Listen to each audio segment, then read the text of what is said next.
In the exasperating world of motoring, it's not just a question of jam tomorrow.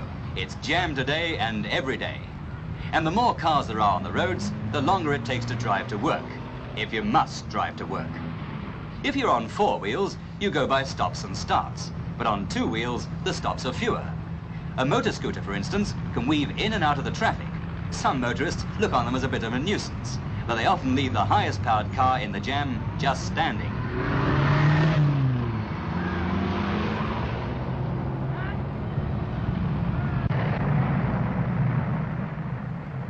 And parking a scooter is easier than parking a car. With these advantages and its relatively low price, an average machine costs about £160. It's not surprising that the scooter population of Britain has in 10 years increased from 4,250 to 470,000. And of course, a scooter can be run on a shoestring. Most scooters will do around 100 miles to a gallon of oil and petrol mixture. The motor scooter was invented in Britain just after the First World War, but the idea didn't catch on. In World War II, a special machine was produced to be dropped with paratroops into enemy-occupied territory.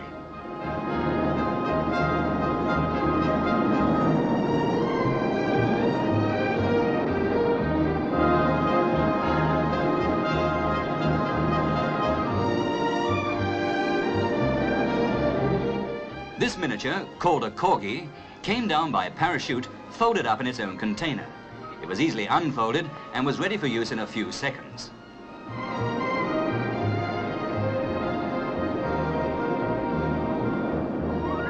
There are very few corgis left today, but these members of the London Federation of Boys Clubs are taking part in what they call a go-bike rally on tiny machines very similar to them.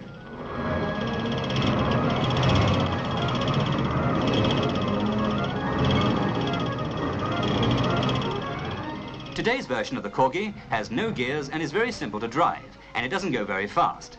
But it's just the thing to put in the boot of the family car if you don't want to drive into a busy shopping centre.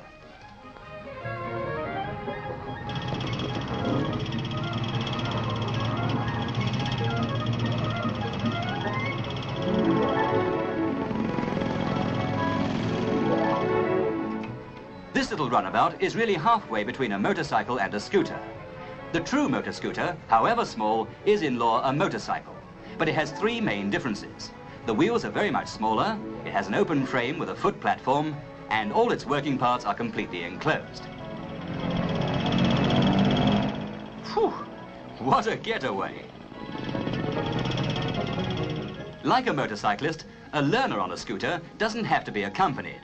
But this Italian scooter is fitted with a specially designed dual control to make learning to ride safer on the highway.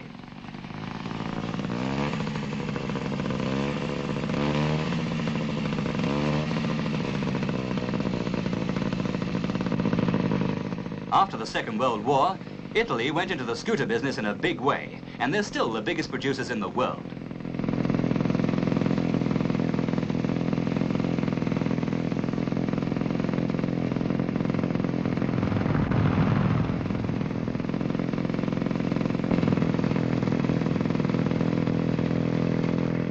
With the vast increase in scooters have come scooter clubs, more than 600 in Britain alone, with about 20,000 active members, more than a quarter of them women. This is a club outing to Box Hill in Surrey, but clubs like this will travel thousands of miles on holiday and to scooter rallies all over Europe.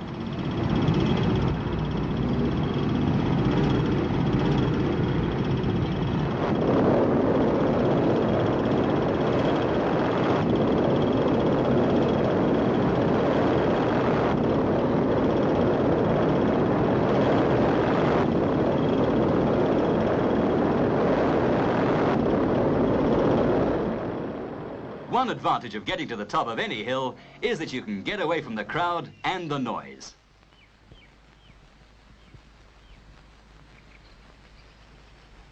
About 4,000 people who like crowds and scooters gathered at London's Crystal Palace for a mass scooter rally.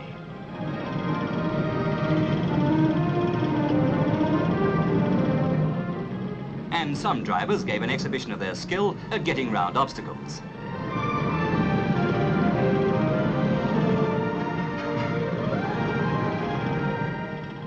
At At the end of the rally, there was a grand parade of all the scooters, many with sidecars. This is the first completely automatic British scooter. Its gears and clutch are self-operating, and, say the makers, a novice with no previous experience can get on it and drive away. Today, nearly 90,000 new scooters are sold in Britain each year, and more of them are British-made, though the United Kingdom only entered the scooter market seriously about 5 years ago. Top speed of a scooter is about 45 miles an hour, but they vary in size and power, between 50 and 280 cc. About 40% of the scooters in Britain are owned by women.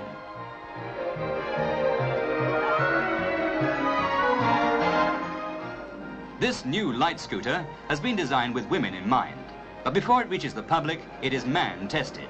Every scooter in Britain is given a road test before it leaves the manufacturers, and 4 in every 1,000 made by this firm are also given tests equivalent to 6 months' wear in normal conditions.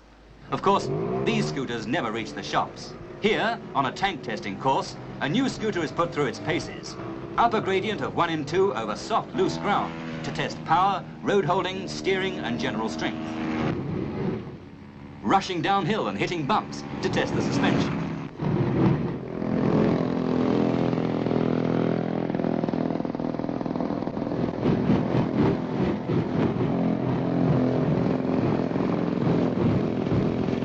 Throw 6 inches of water to make sure that all parts are sealed.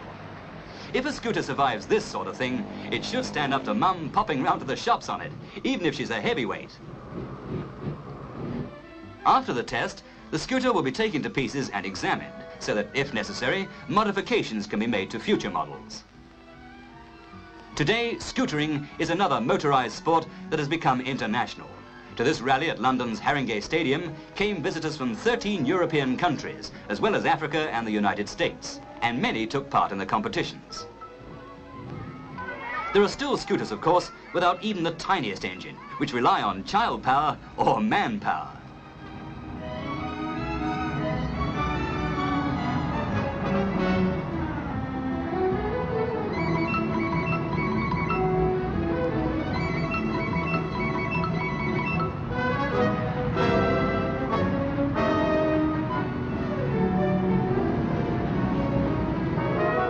Maybe if traffic jams go on getting worse, we shall see people arriving on these too. Because if things got quite impossible, you could always tuck this sort of scooter under your arm and run.